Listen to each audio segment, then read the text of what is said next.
जय हिंद प्यारे साथी, आप सभी कैसे हैं। स्वागत है आप सभी का एक लंबे इंस्टीट्यूट में। मेरे प्यारे साथी, आज आप जानते हो लगभग आपका 14 से 15 दिन आपका बचा है उत्तर प्रदेश पुलिस। ठीक है, उत्तर प्रदेश पुलिस के लिए आप जानते हो सब बच्चे लगभग जो 50 लाख फॉर्म अप्लाई हुई है, तो सभी बच्चे क्या कर रहे हैं इस समय एकदम जबरदस्त तैयारी कर रहे हैं। तो हमें उम्मीद है कि आप भी जबरदस्त तैयारी कर रहे होंगे और आप इस समय में आपको केवल रिकॉल करने की जरूरत है, यानी रिवीजन करने की जरूरत है। ठीक है, आप पढ़िए नहीं, केवल क्वेश्चन को देखिए हटा जाइए, देखिए हटा दीजिए। ठीक है, इस तरीके का आप देखिए, क्योंकि अगर आप पढ़ेंगे तो आपके पास वो समय नहीं रह गया है। ठीक है, अब देखिए हिंदी का जो सिलेबस है, हिंदी लगभग सबका तैयार हो जाता है, रीजनिंग भी लगभग सबका तैयार हो जाता है, मैथ में लगभग होते हैं लोग, ऑवरेज के में होते हैं। जीएस ही आपको क्या करता है, सबसे बड़ी प्रॉब्लम होती है। ठीक है, तो जीएस के अंतर्गत आज हम लोग लेके आए हैं सेशन हमारा 5 है, सेशन हमारा 5 है। सेशन 5 के अंतर्गत हम लोग देखेंगे क्वेश्चन जीएस का जबरदस्त एकदम तगड़ा क्वेश्चन देखेंगे प्यारे साथी। ऐसे ही अपना प्यार हमें इस चैनल पे हमारे ऊपर आशीर्वाद के रूप में बनाए रखिए। ठीक है, और इस चैनल को ज्यादा से ज्यादा शेयर और सब्सक्राइब करने का या करवाने का कोशिश करिए मेरे भाई। ठीक है, अगर हम आपके लिए मेहनत कर रहे हैं तो आपका थोड़ा सा ये बनता है कर्तव्य कि आप चैनल को ज्यादा से ज्यादा सब्सक्राइब करवाएं। ठीक है, ज्यादा से ज्यादा शेयर करें। ठीक है, हमें आपसे यही उम्मीद रहेगा। तो प्यारे साथी, आज हमारा सेशन 5 है Uttar Pradesh police GS special बात करेंगे हम लोग। ठीक है, तो चलिए करते हैं हम लोग शुरुआत आज का काम। ठीक है, बोलिए राधे राधे, जय श्री राम, जय श्री कृष्णा। प्यारे साथी, आइए हम लोग शुरुआत करते हैं पहले क्वेश्चन से। पहला क्वेश्चन आपके सामने आ गया। पहला क्वेश्चन है इंडियन सुपर लीग। लिखा है कि इंडियन सुपर लीग किस खेल के साथ जुड़ा हुआ है, बताओ। इंडियन सुपर लीग किस खेल के साथ जुड़ा हुआ है, ये बताओ प्यारे साथी। घुड़दौड़, फुटबॉल, साइकिलिंग या गोल्फ, बताओ किसके साथ जुड़ा हुआ है। तो ध्यान रखना, इंडियन सुपर लीग जो है वो फुटबॉल के साथ जुड़ा हुआ है। किसके साथ? फुटबॉल के साथ जुड़ा हुआ है, ये बात ध्यान रखना। ठीक है, इंडियन सुपर लीग फुटबॉल के साथ जो कि जुड़ा हुआ है। ठीक, चलो अगले क्वेश्चन पे देखिए। दूसरा क्वेश्चन आपके सामने आ चुका है, ग्रीष्मकालीन ओलंपिक। लिखा है ग्रीष्मकालीन ओलंपिक की मेजबानी करने वाला पहला एशियाई शहर था, बताओ पहला एशियाई शहर कौन था मेरे प्यारे साथी। 1964 की मैं बात बता रहा हूँ, 1964 ईस्वी की मैं बात बता रहा हूँ। पहला ग्रीष्मकालीन ओलंपिक खेल जो हुआ था, मेजबानी कौन सा देश का यानी जो शहर था, बताओ। मॉस्को, बीजिंग, टोक्यो या सिंगापुर, बताओ प्यारे साथी। आप ध्यान रखना कि जापान का शहर जो है टोक्यो।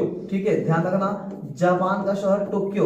ठीक है, टोक्यो ने पहली बार ग्रीष्मकालीन ओलंपिक मेजबानी किया था। इतना बातें ध्यान रखना। ठीक, बातें समझ में आ रही है। एक एक क्वेश्चन को मैं तगड़ा तगड़ा लेकर आया हूं ताकि एग्जाम में छपे। ठीक है, ध्यान रखना। चलो अगले क्वेश्चन चलते हैं हम लोग। अगला क्वेश्चन हम लोगों का है कि निम्नलिखित में से कौन एक सुमेलित नहीं है। यहाँ पूछ रहा है नहीं है, कितने लोगों को है दिखेगा, जल्द में आपको सही सही से मार दोगे, लेकिन लास्ट में उसका क्या परिणाम होता है, गलत होता है। ठीक है, तो यहाँ लिखा है नहीं है नाथुला, यहाँ दर्रा की बात कर रहा है। नाथुला, लिपुलेख या रोहतांग। आप पूछा है कि नाथुला कहाँ है, लिपुलेख कहाँ है, रोहतांग कहाँ है, बताओ बताओ प्यारे साथी। नहीं ये पूछ रहा है तो ध्यान रखना कि देखो जो आपका नाथुला दर्रा है, ठीक है, नाथुला दर्रा आपका सिक्किम में, कहाँ पे प्यारे साथी, ये सिक्किम में स्थित है।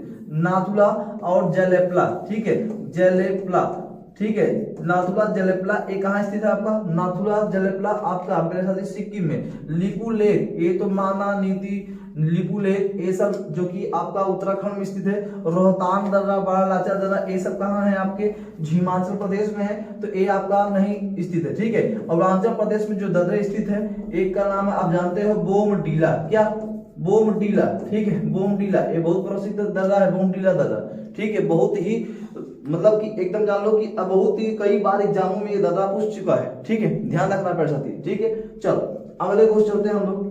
अगला क्वेश्चन हम लोगों का होगा, देखो बड़ा अच्छा क्वेश्चन आ गया है, हवाओं के संबंधित है। फान एक स्थायी पवन है, बताओ फान कहाँ की एक स्थायी पवन है, चीन की, कोरिया की, जापान की या स्विट्जरलैंड की, बताओ फान कहाँ की एक स्थायी पवन है।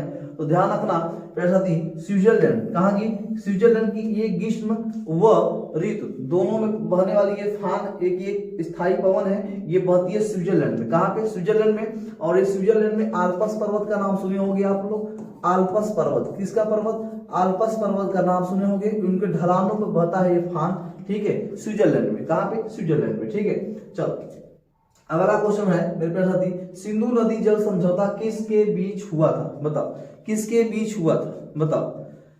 भारत पाकिस्तान, भारत बांग्लादेश, भारत श्रीलंका या भारत नेपाल। ध्यान रखना प्यारे साथी, सिंधु जल समझौता हुआ था 1961 में। कब हुआ था? 1961 में।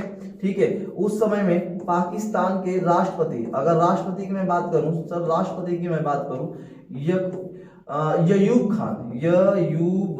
खान का नाम सुने होंगे। ठीक है, और इस समय में प्रधानमंत्री जो थे हमारे भारत के प्रधानमंत्री जो थे मेरे प्यारे साथी, प्रधानमंत्री थे पंडित जवाहरलाल नेहरू। कौन थे? पंडित जवाहरलाल नेहरू।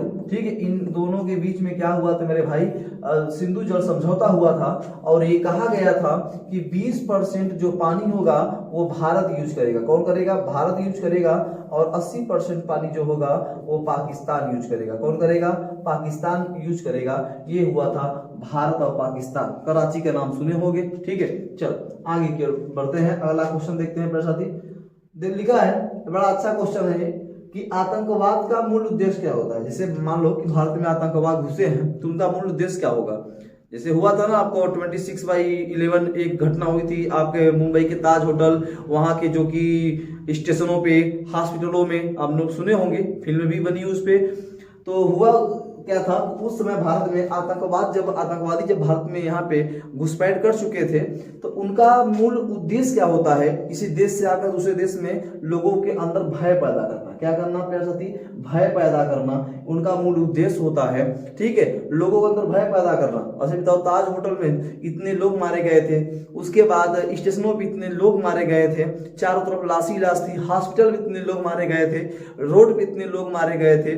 ठीक है, तो कहने का से उनका मूल उद्देश्य था कि हम तो बचने वाले हैं नहीं, किसी देश में आकर किसी को मारना तो यानी भय पैदा करना, और दोबारा तो उस देश से वापस तुम जा नहीं सकते। तो उनका भी एक होता है कि मरना तो ये जिसे मार के मरे। ठीक है, ध्यान रखना। तो उनका मूल उद्देश्य क्या? भय पैदा करना होता है। ठीक है, चलो अगला क्वेश्चन है कि निमोनिया मानव शरीर के किस अंग को प्रभावित करता है? यही पूछ रहा है कि निमोनिया जो होती है मानव अंग किस अंग को प्रभावित करती है? तो निमोनिया होती कैसे? जैसे ठंडा गर्म हो जाए, जैसे अभी सुबह आपको ठंडा लग रही है, फिर फिर आपको धूप लगी, तो ठंडा गर्म से बच्चे ज्यादा प्रभावित होते हैं। उससे क्या होती है? उससे आपको जुकाम होगी, और बच्चों में ज्यादातर क्या होती है? निमोनिया हो तो ठीक है, लेकिन डबल निमोनिया हो जाती है तो काफी प्रभावित होती है। इससे क्या होती है? हमारे फेफड़े के अंदर, कहाँ पे मेरे भाई? हमारे फेफड़े के अंदर। ठीक है, हमारे फेफड़े के अंदर आप देखोगे ना, ऐसे ऐसे गुच्छे बने हुए होते हैं। ठीक है, ओल्वोलाई कहते हैं इसे। ठीक है, ऐसे गुच्छे भरे होते हैं। इनमें क्या होती है आप जानते हो, जब जुकाम पकड़ता है तो क्या होता है मेरे प्यारे साथी? एक पानी की धार बहने लगती है, तो उसमें क्या होती है? इसमें जल, इस जो ऑक्सीजन भरने की वजह से इसमें क्या होती है? ऑक्सीजन की जगह पे जल हो जाती है। क्या होती है? जल भर जाती है। ठीक है, जब जल भर जाती है तो ऑक्सीजन, जब जहां पे जल होगी तो ऑक्सीजन वहां पे जा नहीं पाएगा, तो इसमें सूजन हो जाएगी, और सूजन हो जाने के बाद क्या होती है? हमें सांस लेने में प्रॉब्लम होने लगती है। ठीक है, जब सांस लेने में प्रॉब्लम होने लगती है तो इंसान की उस समय में मौत भी हो सकती है। ठीक है, हो सकती है अगर सही इलाज नहीं हुआ तो ठीक है। तो निमोनिया प्रभावित किसको करती है? फेफड़े को करती है। किसको करती है? फेफड़े को करती है। ठीक है, फेफड़े को करती है। ऑक्सीजन सांस लेने में प्रॉब्लम होने लगती है, जल का जो कि भराव हो जाता है फेफड़े के अंदर। ठीक है, हृदय भी धीरे धीरे भरने लगता है पानी से, जिससे सांस नहीं ले पाते, उनकी मृत्यु हो जाती है। अच्छा, गुर्दों की मैं बात करूं तो आप जानते हो ये 2 जोड़ी में होता है। कितनी जोड़ी में? ये 2 जोड़ी में होता है। ये क्या करता है सर? मूत्र का स्राव करता है। ठीक है, मूत्र का स्राव करता है गुर्दा। गला की अगर मैं बात करूं, आप एक नाम सुने होंगे, ट्रांसियल एक बीमारी होती है। जो ट्रांसियल बीमारी, तो जिसे गले में क्या हो जाती है? सूजन हो जाती है। क्या हो जाती है? सूजन हो जाती है। ट्रांसियल एक बीमारी है जिसे गले में क्या होती है? सूजन हो जाती है। ठीक है, अगर मैं यकृत की मैं बात करूं तो आप एक नाम सुने होंगे, पीलिया, जिसको हम लोग कमाल भी कहते हैं। पीलिया को हम लोग कमाल भी कहते हैं। ध्यान रखना, पीलिया से क्या होती है? यकृत में सूजन हो जाती है। क्या हो जाती है? सूजन हो जाती है, और धीरे धीरे जो हमारा ब्लड होता है वो जल के रूप में परिवर्तित होने लगता है। ठीक है, हमारे शरीर में पीलापन होने लगता है प्यारे साथी। ठीक है, ध्यान रखना, हमारा फेफड़ा राइट आंसर। ठीक, चल अगले क्वेश्चन चलते हैं हम लोग। अगला क्वेश्चन हम लोगों का है कि निम्नलिखित में से किस नगर में राजकीय ललित कला अकादमी स्थित है? किस शहर में राजकीय ललित कला अकादमी स्थित है? यही पूछ रहा है। लखनऊ, वाराणसी, मथुरा, इलाहाबाद। ठीक है, तो ध्यान रखना कि उत्तर प्रदेश में लखनऊ में आपके राजकीय ललित कला स्थित है। हमें कमेंट बॉक्स बताना कि इसकी स्थापना कब हुआ था। इसकी स्थापना कब हुआ था, हमें कमेंट बॉक्स में जरूर बताना पड़ेगा। ठीक है, चलो अगले क्वेश्चन चलते हैं हम लोग। अगला क्वेश्चन हम लोगों का है प्यारे साथी, लोहे में जंग लगने के लिए किसकी आवश्यकता होती है? जैसे लोहा रखा है, आप जैसे मकान बनाते हो कोई भी लोहा, उसमें देखो जंग नहीं लगता, लेकिन फिर बाद में 10 दिन बाद देखोगे, 2 दिन 4 दिन 10 दिन बाद 20 दिन बाद देखोगे फिर जंग लगने लगता है, ठीक है। तो उसमें क्या कारण होता है? ऑक्सीजन था, कार्बन डाइऑक्साइड, ऑक्सीजन तथा जल, मात्र कार्बन डाइऑक्साइड या मात्र ऑक्सीजन, किसके बताओ, किसके संपर्क में आने पर आपको लोहे में जंग लगने लगता है? तो आप जान लेना कि ऑक्सीजन और क्या, जल के कारण। क्या होता है? ऑक्सीजन और जल के कारण लोहे में जंग लगने लगता है। और लोहे में अगर जंग न लगे तो उसमें क्या होती है? जस्ते का परत चढ़ाया जाता है, जस्ता का परत चढ़ाया जाता है, जिसे हम लोग गैल्वेनाइजेशन कहते हैं। गैल्वेनाइजेशन हम लोग कहते हैं, नाइजेशन हम लोग कहते हैं। प्यारे साथी ध्यान रखना कि अगर लोहे में जंग न लगे उसके लिए हम जस्ते का परत चढ़ाते हैं। क्या चढ़ाते हैं? जस्ते का परत, ठीक है। चलो अगले क्वेश्चन चलते हैं हम लोग। अगला क्वेश्चन हम लोगों का होगा कि मोहम्मद गजनवी ने कन्नौज पर आक्रमण कब किया था? बताओ, मोहम्मद गजनवी ने कन्नौज पर आक्रमण कब किया था? 1617 ईस्वी, 1819, 1920 या 2021? बताओ कब किया था? ध्यान रखना कि जब मोहम्मद गजनवी ने पहला आक्रमण 1001 में किया था, 1001 में किया था, ऐसे ही, ठीक है। ऐसे ही कुल 17 बार आक्रमण किया था। कितने बार आक्रमण किया था? 17 बार आक्रमण किया था। तो ध्यान रखना कि 1819 में इन्होंने मोहम्मद ने 2 बार आक्रमण किया। 2 बार क्या किया? आक्रमण किया था। 2 बार क्या किया था? आक्रमण किया था, ठीक है। कन्नौज पे मोहम्मद गजनवी कितनी बार आक्रमण किया था? 2 बार आक्रमण किया था, ठीक है। थोड़ा सा रुकिए साथी, 1 मिनट, थोड़ा सा, ठीक है, थोड़ा सा 1 मिनट रुके रहिए।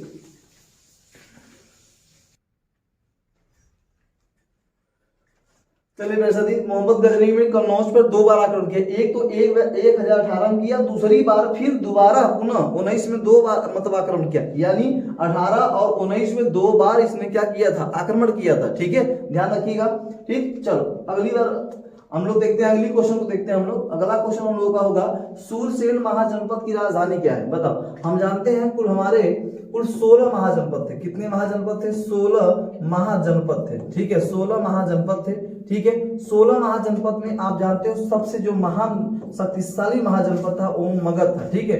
मगध के बाद आप जानते हो वज्जी था। उसके बाद वज्जी के बाद आप देखोगे मेरे साथी तो इधर अस्मक में आओगे, उसके बाद ऊपर मत्स्य में जाओगे, ठीक है। ये सब एक महान शक्तिशाली जनपद माना जाता है। तो सबसे ज्यादा शक्तिशाली मगध था, लेकिन ये पूछा था कि सूरसेन की महाजनपद की राजधानी क्या थी? तो आप सभी जानते हो सूरसेन इस समय वर्तमान में मथुरा, क्या? मथुरा, जहां श्री कृष्ण का जो कि जन्म माना जाता है इस समय मथुरा, ठीक है। राधे राधे के नाम से जपा जाता है प्यारे साथी। चलो अगले क्वेश्चन चलते हैं हम लोग। अगला क्वेश्चन है, भारत के किस प्रदेश को बौद्ध नगर का पालना माना जाता है? बौद्ध धर्म का पालना कहा जाता है, यही पूछ रहा है। उत्तर प्रदेश, बिहार, मध्य प्रदेश, छत्तीसगढ़, किसे कहा जाता है? तो आप जानते हो बौद्ध धर्म का पालना अगर किसी को कहा जाता है तो उत्तर प्रदेश को कहा जाता है। किसको कहा जाता है? उत्तर प्रदेश को कहा जाता है। एकदम जबरदस्त क्वेश्चन है, एकदम, ठीक है। दिमाग में बैठा लो, जबरदस्त क्वेश्चन है कि बौद्ध धर्म का पालना किसे कहा जाता है, किस स्टेट को कहा जाता है, किस राज्य को कहा जाता है? तो है उत्तर प्रदेश को, ठीक है। आप जानते हो बौद्ध धर्म के संस्थापक माने जाते हैं, क्या? संस्थापक जो माने जाते हैं वो है आपके गौतम बुद्ध। कौन है साथी? गौतम बुद्ध है, ठीक है। हमने बौद्ध धर्म पूरा एकदम पढ़ा दिया था, जाकर हिस्ट्री के प्लेलिस्ट में देख लो प्यारे साथी। गौतम बुद्ध पूरा हिस्ट्री पढ़ा रहा हूँ, ठीक है। लाइव टू लाइव हिस्ट्री पढ़ा रहा हूँ, ठीक है, वहां जाकर देख लेना, ठीक है प्यारे साथी। चलो अगले क्वेश्चन चलते हैं हम लोग। अगला क्वेश्चन हम लोग होगा, भारत के किस संसदीय समिति की समानतः अध्यक्षता? पूछा है, भारत में किस संसदीय समिति की समानतः अध्यक्षता विपक्ष के प्रमुख सदस्य द्वारा की जाती है? सरकारी आश्वासन संबंधी समिति, प्राक्कलन समिति, विशेषाधिकार समिति या लोक लेखा समिति? बताओ प्यारे साथी, किसके विपक्ष के प्रमुख सदस्यता द्वारा की जाती है, यानी निरीक्षण की जाती है, जांच की जाती है, यही पूछ रहा है, ठीक है। तो ध्यान रखना, पहली बात तो एक ध्यान रखना कि एक है प्राक्कलन समिति। प्राक्कलन समिति में कुल कितने लोग हैं? 30 सदस्य होते हैं। कितने सदस्य होते हैं? 30 सदस्य होते हैं साथी। और लोक लेखा समिति में कुल 22 सदस्य होते हैं। कितने सदस्य होते हैं? 22 सदस्य होते हैं, ठीक है। जिसमें से आप जानते हो 15 जो सदस्य हैं, 15 सदस्य आपके लोकसभा से होते हैं। कहां से? लोकसभा से होते हैं। और आपके 7 सदस्य जो होते हैं प्यारे साथी वो राज्यसभा से होते हैं। कहां से? राज्यसभा से होते हैं, ठीक है, राज्यसभा से होते हैं। तो ध्यान रखना कि पूछा भारत की संसदीय समिति की समांतर अध्यक्षता विपक्ष के प्रमुख सदस्य द्वारा की जाती है, जांच की जाती है। ध्यान रखना, लोक लेखा समिति, लोक लेखा समिति, ठीक है, लोक लेखा समिति के द्वारा की जाती है। ठीक, अब अगर आपसे आर्टिकल पूछ ले प्यारे साथी, आर्टिकल पूछ ले आपसे, तो आर्टिकल 151 में जाकर देख लेना। ठीक है, ठीक, चलो अगले क्वेश्चन चलते हैं हम लोग। अगला क्वेश्चन हम लोगों का होगा, लिखा है कि नर मच्छर अपना भोजन कहां से ग्रहण करता है। देखो, दो मच्छर होते हैं, एक तो आप जानते हो नर मच्छर होते हैं, एक आपके नर मच्छर होते हैं, एक होते हैं मादा मच्छर। ठीक है, मादा मच्छर। तो नर मच्छर पूछा हुआ है, नर मच्छर आपका पौधों के रस से भोजन क्या करते हैं, अपना ग्रहण करते हैं। लेकिन जो मादा होते हैं मेरे प्यारे साथी, वो आपके मानव हो, जानवर हो, ठीक है, इनके क्या करते हैं, इनके रग, इनके ब्लड, ठीक है, इनके ब्लड को चूसता है। ठीक है, मादा, ठीक है, मादा एनाफिलिस मच्छर का नाम सुने होंगे, बहुत डेंजरस मच्छर होती है। तो देखो मादा होती है, ब्लड को चूस रही है, क्या हो रही है, ब्लड को चूस रही है। और जो नर बेचारा है, देखो कितना सिंपल है, पौधों के रस से अपना जीवन चला रहा है। मादा ब्लड के जीवन, अपना ब्लड चूस चूस के मोटा बन रही है। ठीक है, मोटा भाई नाम सुने होंगे प्यारे साथी। ठीक है, चलो अगले क्वेश्चन चलते हैं। देखो अगला क्वेश्चन हम लोगों का है कि कुचिपुड़ी नृत्य नाटक किस राज्य संबंधित है। कुचिपुड़ी, कुचिपुड़ी बताओ मेरे प्यारे साथी। आप जानते हो असम, आंध्र प्रदेश, उड़ीसा या मणिपुर, बताओ कहां से, बताओ। असम का आप लोग एक बहुत अच्छा सुने होंगे, बिहू, बिहू बहुत प्रसिद्ध है। ठीक है, कुचिपुड़ी आंध्र प्रदेश का, कहां से, कुचिपुड़ी आंध्र प्रदेश का। उड़िया पूछ ले आपका, उड़िया यहाँ का है। मणिपुर का नृत्य बताओ, मणिपुर का नृत्य कमेंट बॉक्स में बताना प्यारे साथी। कुचिपुड़ी आंध्र प्रदेश संबंधित है। ठीक है, चलो अगले क्वेश्चन चलते हैं हम लोग कि प्रतिष्ठित टाइलर पुरस्कार किस क्षेत्र में प्रदान किया जाता है। जो टाइलर पुरस्कार होता है मेरे प्यारे साथी, जो टाइलर पुरस्कार होता है वो किस क्षेत्र में जो कि किस क्षेत्र संबंधित है या किस क्षेत्र में दिया जाता है। तो आप जानते हो जब हुआ था आपका 1984 में जब भोपाल त्रासदी हुआ था, उस समय में भारत में क्या हुआ था, बहुत ज्यादा प्रदूषण फैल गया था। प्रदूषण के बाद फिर उस समय पर्यावरण संरक्षण अधिनियम, ठीक है, उस समय मेरे प्यारे साथी पर्यावरण संरक्षण अधिनियम, ठीक है, संरक्षण अधिनियम उस समय बनाया गया था। अधिनियम उस समय अधिनियम बनाया गया था, 1986 में बनाया गया था। क्यों बनाया गया था मेरे प्यारे साथी, क्योंकि पर्यावरण की सुरक्षा के लिए, इसलिए पर्यावरण की सुरक्षा के लिए। तो उसी के अंतर्गत टाइलर पुरस्कार मेरे साथी पर्यावरण सुरक्षा के लिए विशेष दिया जाता है। क्या, पर्यावरण सुरक्षा के लिए विशेष दिया जाता है। ठीक है, ध्यान रखना। ठीक, चलो अगले क्वेश्चन चलते हैं हम लोग। अगला क्वेश्चन आपके सामने है कि वातावरण में सबसे क्रियाशील पारिस्थितिक तंत्र कौन सा है। क्रियाशील पारिस्थितिक तंत्र, देखो वातावरण की रेगिस्तान, खुला समुद्र, खाड़ी, एस्चुरी से हम लोग, या तो टुंड्रा, बताओ टुंड्रा प्रदेश जानते हो, उत्तरी ध्रुव या दक्षिण ध्रुव, north pole and south pole के टुंड्रा प्रदेश। ठीक है, खुला समुद्र ये जान लो, रेगिस्तान जान लो, खुला। ध्यान रखना कि वातावरण में सबसे अधिक क्रियाशील पारिस्थितिक तंत्र होता है खाड़ी। क्या मेरे भाई, खाड़ी। ठीक है, ध्यान रखना, खाड़ी। यहाँ इसका राइट आंसर होगा आपका खाड़ी। खाड़ी का मतलब समझते हो, जैसे एक अपना भारत है ना, ठीक है, और इधर पूरा जल है, इधर आपका बंगाल खाड़ी है, बंगाल की क्या है, बंगाल की खाड़ी है। तो एक बड़े भूभाग से, एक बड़े भूभाग मतलब भूभाग से एक घिरा हो, उसे क्या कहे जाएंगे, खाड़ी कहा जाता है। जो एक तरफ जल हो और दूसरी तरफ बहुत बड़े भूभाग से घिरा हो, उसे हम लोग खाड़ी का नाम, एस्चुरी का नाम देते हैं। ये सबसे बड़ा क्रियाशील पारिस्थितिक तंत्र के अंतर्गत आता है खाड़ी आपका। ठीक है, चलो अगले क्वेश्चन चलते हैं हम लोग। अगला क्वेश्चन आपके सामने होगा कि जल में तैरने वाली पक्षियों में क्या विशेषता होती है। जो जल में, जैसे आपका बतख होता है, बतख होती है ना, बोलो, जितने भी जल में तैरने वाली पक्षियां होती हैं, उनकी क्या विशेषता होती है। क्या हम लोग तैर पाएंगे, हाँ तैर पाते हैं, देखते हो आप लोग। ठीक है, बहुत से तैराक जो कि तैरते हैं वहां पे पनडुब्बी लगाकर। ठीक है, चलो जलायुक्त, चौड़े पंख, लंबी चोंच, पंजों वाली उंगलियां, बताओ वैसे देखो लिखा है जाल युक्त पैर, जाल युक्त पैर। जैसे मानो कि ये पैर है, ये मानो पैर है, ठीक है, ये पैर है, तो इनमें ना ये सब जाल है, इसमें सब जाल है सब। इनके सहारे से क्या करते हैं, जो गोताखोर होते हैं आप देखोगे पैरों में भी लगाए रहते हैं, पैरों में ऐसे करते रहते हैं, लगाए रहते हैं ना, उन्हीं के सहारे से हम जाल मतलब जल में तैर सकते हैं। तो जाल युक्त पैर होता है, इसलिए हम जो पक्षियां इसलिए जल में आसानी से तैर सकती हैं। ठीक है, चलो अगला क्वेश्चन हम लोग सामने आ गया।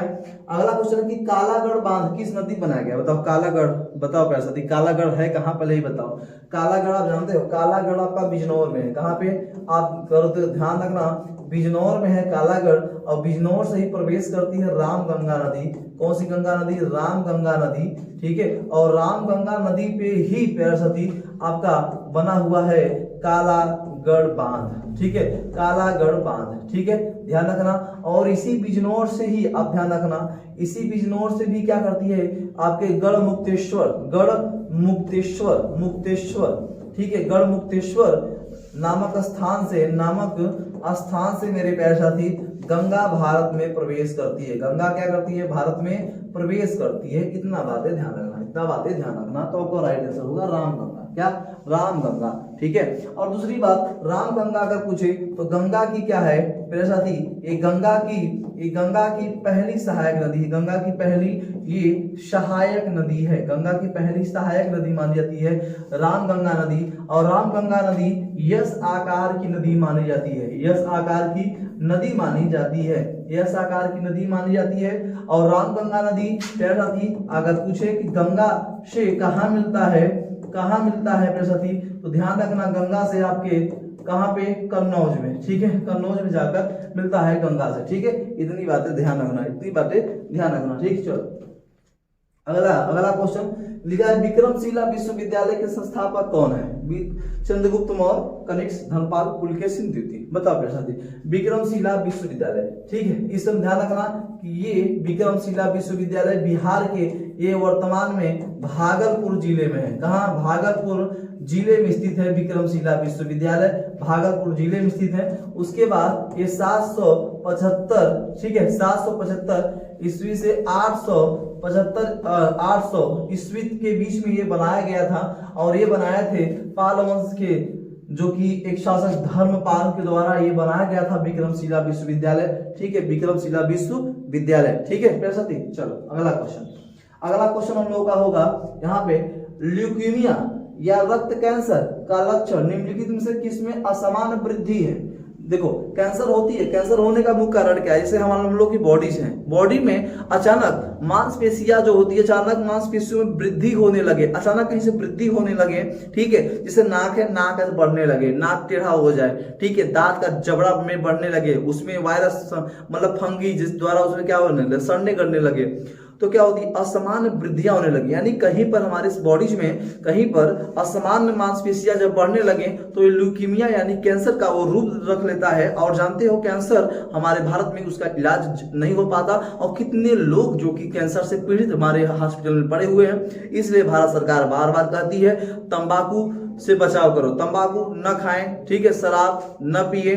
देखो शराब जो नहीं पी रहा है, जो तंबाकू नहीं खा रहा है, उनको भी कैंसर हो रहा है। तो यानी हमारे बॉडी में असामान्य मांसपेशियों की वृद्धि होना, ठीक है। तो लाल रक्त कोष क्या है? श्वेत रक्त कोष क्या है? रक्त पट्टिकाणु या रक्त प्लाज्मा। तो ध्यान रखना हमारे शरीर में असामान्य जो बढ़ती है कोशिकाएं, वो है हमारे पास श्वेत रक्त कोशिकाएं। क्या है? श्वेत रक्त कोशिकाओं पर ये वार करता है, जिससे हमारी क्या होती है? असामान्य वृद्धि होती है, और जिससे हमारी ल्यूकीमिया कैंसर जैसी बीमारी होती है, डेंजरस, ठीक है। चलो अगला क्वेश्चन आपके सामने है, निम्नलिखित में से कौन सा युग में सही सम्मिलित नहीं है? नहीं ये पूछ रहा है नहीं, ध्यान रखना, नहीं ये पूछा है मेरे साथी। हेक्टर मुनरो बक्सर का युद्ध, ध्यान रखना, हेक्टर मुनरो बक्सर का युद्ध 1764 ईस्वी में प्यार साथी, 1764 ईस्वी में बक्सर का युद्ध हुआ था। क्या हुआ था? बक्सर का युद्ध हुआ था। उस समय अंग्रेज की तरफ से हेक्टर मुनरो थे, और भारत की तरफ से जो नेतृत्व करने वाला था कौन था? कमेंट बॉक्स बता रहा, लॉर्ड हेस्टिंग। आंग्ल नेपाल युद्ध, आंग्ल नेपाल युद्ध, ठीक है, एकदम राइट है सर। उस समय में जब आंग्ल नेपाल युद्ध हुआ था, उस समय का गवर्नर का था लॉर्ड हेस्टिंग था, ध्यान रखना, ठीक है। लॉर्ड वेलेजली चतुर्थ आंग्ल 1799 की बात कर रहा हूँ, 1799 ईस्वी की बात कर रहा हूँ। लॉर्ड वेलेजली भी चतुर्थ आंग्ल मैसूर युद्ध हुआ था 1799 में। तो उस समय जो थे यहाँ के गवर्नर लॉर्ड वेलेजली थे, ठीक है। लॉर्ड कॉर्नवालिस मराठा युद्ध नहीं, जो मराठा युद्ध हुआ था वो था लॉर्ड हेस्टिंग, लॉर्ड हेस्टिंग। उस समय का गवर्नर जनरल तो लॉर्ड हेस्टिंग था, जिस समय मराठा युद्ध हुआ था, जिस समय मराठा युद्ध हुआ था मेरे प्यारे साथी। तो आपका लॉर्ड कॉर्नवालिस नहीं होगा, यहाँ पे होगा आपका लॉर्ड हेस्टिंग होगा। क्या होगा? लॉर्ड हेस्टिंग होगा, ध्यान रखना, ठीक है। तो डी हमारा एकदम राइट आंसर। ठीक प्यारे साथी, चलो अगले क्वेश्चन चलते हैं हम लोग। अगला क्वेश्चन आपके सामने आ गया है, लिम्बाराम किस खेल संबंधित है? लिम्बाराम किस खेल से संबंधित है बताओ? भाला फेंक, तीरंदाजी, क्रिकेट या बैडमिंटन? बताओ प्यारे साथी, कई बार एग्जाम में पूछा गया है तीरंदाजी संबंधित है, लिम्बाराम तीरंदाजी संबंधित है, एकदम राइट आंसर। ठीक है, ठीक, चलो एकदम बनाए रखो, धैर्य बनाए रखो। ठीक है, धैर्य बनाए रखो, संयम न खो। संयम खो दोगे उत्तर प्रदेश पुलिस आपको खो देगा। ठीक है, ध्यान रखना। खाना पकने का तेल, जो खाना पकाते हैं ना हम लोग, जब खाना बनाते हैं उसमें तेल डालते हैं, हाँ सर, वनस्पति घी पहले आता था, अच्छा घी, शुद्ध घी अच्छा पहले आता था, अब नहीं आता। रिफाइंड, रिफाइंड मतलब दोबारा बनाया गया, जो दोबारा बनाया गया हो, प्योरीफाइड किया गया हो, क्या वो सही चीज है? रिफाइंड से, जानते हो रिफाइंड बहुत डेंजरस तेल होती है, रिफाइंड बहुत डेंजरस है। आज का जो घर की छत की ढलैया होती है प्रसादी, उसमें भी रिफाइंड का यूज किया जाता है छत को एकदम चिकना बनाने के लिए। सोच लो, जो छत को चिकना बनाने के लिए रिफाइंड का यूज हो रहा है, तो उसे रिफाइंड बने हम लोग भोज्य पदार्थ को हम लोग ग्रहण कर रहे हैं, तो सोचो हमारे लीवर किडनी पे कितना प्रभाव डालता होगा। ठीक है, ध्यान रखना। वनस्पति घी में किस प्रक्रिया द्वारा बदला जाता है? जो खाना पकाने वाला तेल होता है वनस्पति घी होती है, किस प्रक्रिया द्वारा बदला जाता है? क्रिस्टल द्वारा, संग्रहण द्वारा, हाइड्रोजनीकरण द्वारा या ऑक्सीकरण द्वारा? बताओ। तो ध्यान रखना, हाइड्रोजनीकरण द्वारा हम लोग क्या करते हैं मेरे प्यारे साथी? इसे बदलते हैं। क्या करते हैं? बदलते हैं। इस प्रक्रिया के द्वारा हम लोग बदलते हैं, ध्यान रखना। चलो अगला क्वेश्चन आपके सामने आ गया है, लिखा है आगरा शहर की स्थापना किसने किया था? बता, आगरा शहर का स्थापना किसने किया था? 1505 ईस्वी में। किसने किया था मेरे प्यारे साथी? किसने किया था? सिकंदर लोदी, बहलोल लोदी, फिरोजशाह तुगलक, सिकंदर लोदी या तो खिलजी? बताओ किसने किया था? ध्यान रखना मेरे प्यारे, सिकंदर लोदी ने क्या किया था? आगरा शहर की स्थापना किया था। ठीक है, आगरा शहर की ताजमहल वहीं पे स्थित है। ठीक है, ध्यान, आगरा का लाल किला भी वहीं पे स्थित है, अकबर ने बनवाया था। चलो अगला क्वेश्चन आपके सामने लिखा है, सापेक्षता के सिद्धांत की खोज किसने किया था? सापेक्षता की सिद्धांत की खोज किसने किया था? Isaac Newton, Albert Einstein, Niels Bohr या माइकल फैराडे? बताओ किसने किया था? देखो, आइजैक न्यूटन की अगर मैं बात करूं तो इन्होंने गति के सिद्धांत दिया था, गति का सिद्धांत दिया था। ठीक है, गति के सिद्धांत का इन्होंने दिया था मेरे प्यारे साथी। गति का सिद्धांत का किसने दिया था? आइजैक न्यूटन ने दिया था। ठीक है, और अल्बर्ट आइंस्टीन ने सापेक्षता का सिद्धांत का खोज किया था। सापेक्षता का सिद्धांत की खोज किसने किया था? आइंस्टीन ने किया था, अल्बर्ट आइंस्टीन ने किया था। चलो सर, नील बोर ने क्या किया था प्यारे साथी? इन्होंने परमाणु मॉडल दिया था। क्या दिया था? इन्होंने परमाणु मॉडल दिया था। इन्होंने परमाणु मॉडल दिया था, नील बोर ने परमाणु मॉडल दिया था। ठीक है, माइकल फैराडे ने किया था किसका खोज? तो ध्यान रखना, इन्होंने पहली बात तो बेंजीन का खोज किया था। किसका सर? बेंजीन का खोज किया था। उसके बाद मेरे प्यारे साथी चुंबकीय प्रेरण सिद्धांत दिया था। चुंबकीय प्रेरण सिद्धांत दिया था किसने? फैराडे ने। किसने दिया था? फैराडे ने चुंबकीय प्रेरण सिद्धांत और बेंजीन की खोज माइकल फैराडे ने किया था। तुम्हारा राइट आंसर बी बनाना एकदम हमारा राइट आंसर। ठीक है, चलो अगला क्वेश्चन हम लोगों का। अगला क्वेश्चन आ गया है, चमगादड़ की ध्वनि कैसी होती है? चमगादड़ की ध्वनि कैसी होती है? चमगादड़ रात को देखो, चमगादड़ रात को देखते हैं। ठीक है, चमगादड़ रात को ही देखते हैं। ठीक है, और मुर्गा रात को नहीं देखता। ठीक है, दिन को देखता है, ध्यान रखना। तो श्रव्य, अव्यध्वनिक, अपश्रव या पराश्रव? बताओ चमगादड़ की ध्वनि कैसी होती है? अवश्रव, पराश्रव या अव्यध्वनिक या श्रव्य? बताओ, जो चमगादड़ होता है ना, अवश्रव इसका होती है। क्या होती है? अवश्रव ध्वनि होती है, ध्यान रखना। और अनुदैर्ध्य तरंग की वजह से रात को अपना शिकार कर लेता है। ठीक है, ध्यान रखना प्यारे साथी। ठीक, चलो अगला क्वेश्चन आपके सामने है, लिखा है निम्नलिखित में से किसका उपयोग दिया सलाई के निर्माण किया जाता है? बताओ, दिया सलाई के निर्माण में किसका उपयोग किया जाता है प्यारे साथी? डाइफास्फोरस, काला फास्फोरस, लाल फास्फोरस, सिंदूरी फास्फोरस? बताओ प्यारे साथी, डाइफास्फोरस बताओ, काला फास्फोरस या लाल फास्फोरस? देखो, अगर मैं बताऊं काला फास्फोरस का यूज जानते हो सेंसर बनाने में किया जाता है, जैसे सेंसर का रूप में सेंसर बनाने में इसका यूज किया जाता है। लाल फास्फोरस का यूज आप जानते हो, जैसे माचिस के तीली बनाने में, क्या माचिस का तीली बनाने में इसका यूज किया जाता है। और उसके बाद जैसे आप लोग पटाखा होता है, पटाखा के यूज में भी, पटाखे में भी इसका क्या होता है? यूज होता है, ध्यान रखना, पटाखे में भी इसका यूज होता है। सिंदूरी फास्फोरस को मैं अगर बताऊं प्यारे साथी, सिंदूरी फास्फोरस की मुख्य विशेषता ये है कि ये जल में नहीं घुलता, जल में घुलनशील नहीं होता, घुलनशील ये नहीं होता। ठीक है, अच्छा ये होता किसमें है घुलनशील मेरे प्यारे साथी? देखो ये होता है कार्बन डाइसल्फाइड, ये होता है कार्बन डाई, ये सल्फाइड में ये क्या होता है, घुलनशील होता है, घुलनशील होता है मेरे प्यारे साथी। उसके बाद जब ये घुल जाएगा कार्बन डाइसल्फाइड में तो इसे सूर्य के प्रकाश में रखा जाता है, इसे सूर्य के प्रकाश में रखा जाता है। और सूर्य के प्रकाश में जब रखेंगे तो इसमें से क्या होती है, वाष्पोत्सर्जन होती है, जब वाष्पोत्सर्जन होती है तो बनता है सिंदूरी फास्फोरस। क्या बनता है, सिंदूरी फास्फोरस बनता है। क्या बनता है, सिंदूरी फास्फोरस बनता है। तो हमारा राइट आंसर होगा लाल फास्फोरस। क्या होगी, लाल फास्फोरस एकदम हमारा राइट आंसर होगा, ध्यान रखना, ठीक है।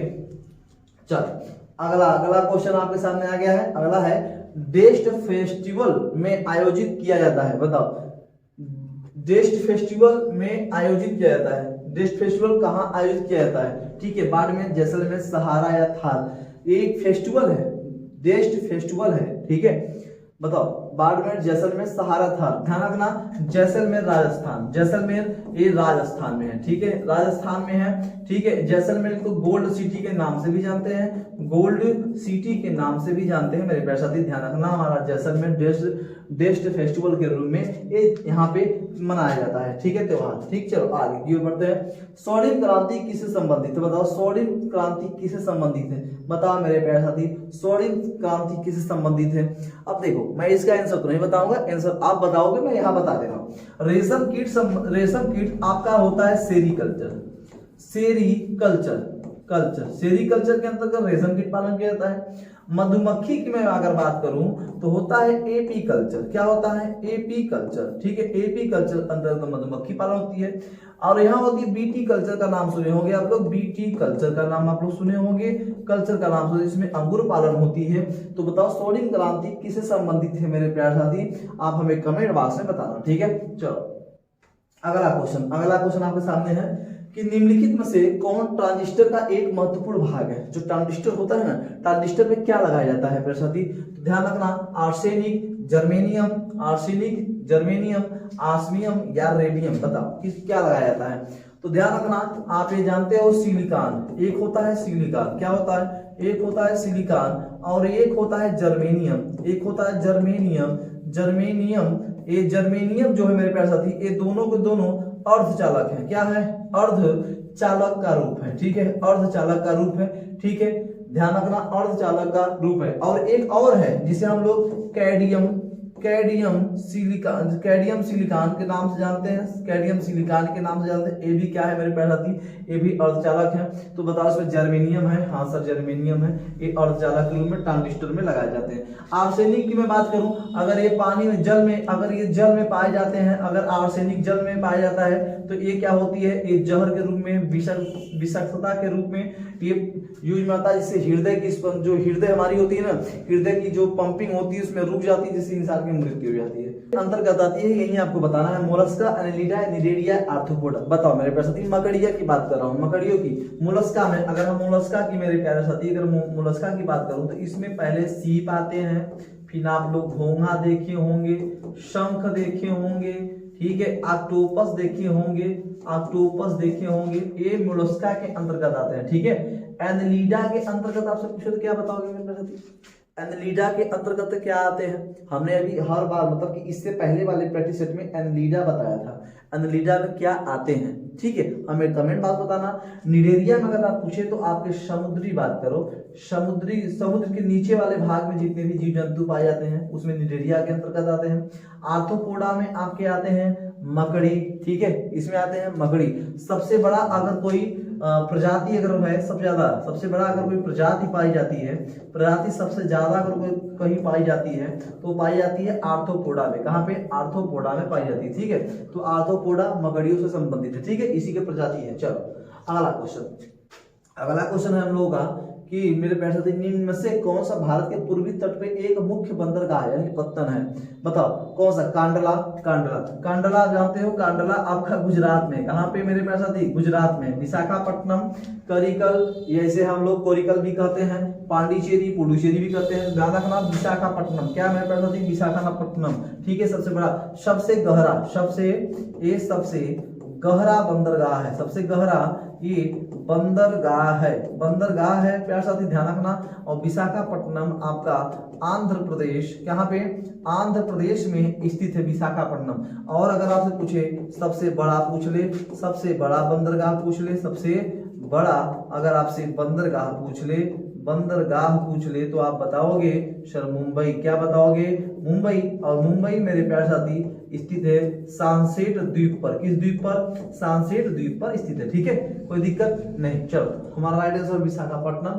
चलो अगला क्वेश्चन, अगला क्वेश्चन प्यारे साथी, निम्नलिखित में विटामिनों में से किसमें कोबाल्ट होता है, बताओ किसमें कोबाल्ट पाया जाता है। विटामिन के, मैं लिख रहा हूं फिलोक्यूनिन, क्या, फिलोक्यूनिन इसका रासायनिक नाम, ठीक है। विटामिन B12 साइनाकोबालामिन, साइनाकोबालामिन, ठीक है रासायनिक नाम। विटामिन B6 पायराटॉक्सिन, पायराटॉक्सिन इसका रासायनिक नाम। विटामिन B2 थायमीन, क्या, थायमीन, ठीक है। चलो कोई दिक्कत नहीं सर, हाँ कोई दिक्कत नहीं सर। चलो तो बताओ कि इसमें कोबाल्ट पाया जाता है। विटामिन B12 में कोबाल्ट पाया जाता है। विटामिन B12 में क्या पाई जाती है, कोबाल्ट पाया जाता है। विटामिन B1, ठीक है, थायमीन। विटामिन B2 राइबोफ्लोविन, यहाँ पे सॉरी ये थायमीन नहीं, यहाँ पे विटामिन B3 होता है, एक विटामिन B3 थायमीन होता है, ठीक है। इसमें न ले हम थोड़ा सा, इसमें थोड़ा सा हम लोग परिवर्तन कर देते हैं, ठीक है। विटामिन B2 यहाँ पे राइबोफ्लोविन, ठीक है, ध्यान रखना, ठीक है। चलो अगले क्वेश्चन चलते हैं, इतना बातें समझ में आ गया। चलो अगले क्वेश्चन चलते हैं प्यारे साथी।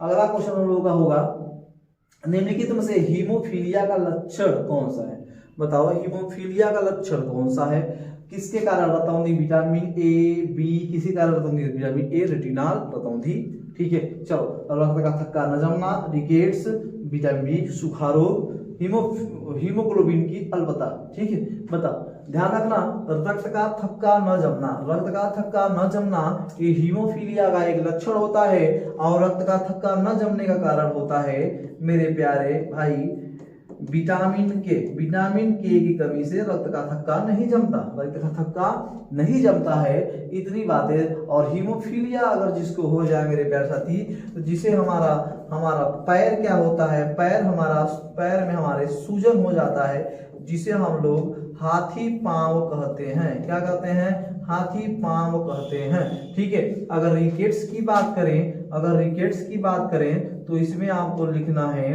विटामिन डी की कमी से रिकेट्स होता है। विटामिन डी की कमी से क्या होता है, जिसे हम लोग के रासायनिक नाम क्या कहते हैं, कैल्सीफेरॉल। क्या कहते हैं मेरे प्यारे साथी, विटामिन डी का रासायनिक नाम कैल्सीफेरॉल होती है। रिकेट्स सूखा रोग हो जाता है, हीमोग्लोबिन की अल्पता हो जाती है, यानी ब्लड की कमी भी हो जाती है, इसी कारण हो जाती है। रतौंधी की अगर मैं बात करूं, विटामिन, यहाँ ध्यान रखना कि विटामिन ए की कमी से, यानी यहाँ पे रेटिनॉल, इसकी जो कि रासायनिक नाम रेटिनॉल हो जाएगी, ठीक है, रतौंधी हो जाती है। इसलिए ज्यादातर गाजर हरी सब्जियां खाएं, रतौंधी आपको नहीं होगा। तो रक्त का थक्का न जमना हीमोफीलिया का लक्षण होता है, ठीक है। चलो अगला क्वेश्चन आपके सामने है, लिखा है कि आर्थिक असमानताओं को दूर करने के लिए महात्मा गांधी ने किस सिद्धांत उपाय का उपयोग किया था। आर्थिक असमानताओं को दूर करने के लिए महात्मा गांधी ने किस सिद्धांत का उपयोग किया था, मशीनों के उन्मूलन, ग्रामीण उद्योग की स्थापना, अहिंसा को अंगीकरण करना, या न्यायशीलता का सिद्धांत। बताओ देखो महात्मा गांधी ने जो असमानताओं को दूर किया था, तो उन्होंने हमेशा मांग किया था, किसका मांग किया था, न्याय का मांग किया था। तो न्यायशीलता का सिद्धांत अपनाया था। क्या अपनाया था, न्यायशीलता का सिद्धांत अपनाया था कि हमें न्याय चाहिए। क्या चाहिए, न्याय चाहिए, महात्मा गांधी। चलो लिखा है, मानव के बाल और हमारा नाखून, बाल और नाखून की बात कर रहा, ठीक है। मानव के बाल और नख यानी नाखून में निम्नलिखित में से कौन सा प्रोटीन विद्यमान है। देखो कि कितने आदमी ऐसे खाते रहते हैं बिना मतलब के, ठीक है। तो सोचते हैं कि खाने से हो जाएगा क्या, प्रोटीन मिलेगा। अगर भोजन में बाल मिल जाए तो नहीं खाते, क्योंकि उसमें पता नहीं होता है ना उसमें क्या पाया जाता है, प्रोटीन पाई जाती है बाल में, ठीक है, लोग उसे निकाल देते हैं, ठीक है। तो ऐसी बात नहीं। चलो देखो, मानव के बाल और नख में कौन सा प्रोटीन पाई जाती है, ऑक्सीटोसिन, केराटिन, वैसोप्रेसिन या ट्रिप्सिन। बताओ। तो ध्यान रखना अपने साथी, कीरेटिन पाई जाती है। क्या पाई जाती है? कीरेटिन पाई जाती है। हमारे नख और बाल में हमारा प्रोटीन जो पाई जाती है, जो कीरेटिन। ऑक्सीटोसिन की मैं बात करूं, किसकी बात करूं? ऑक्सीटोसिन की मैं बात करूं। ऑक्सीटोसिन होता क्या है मेरे साथी?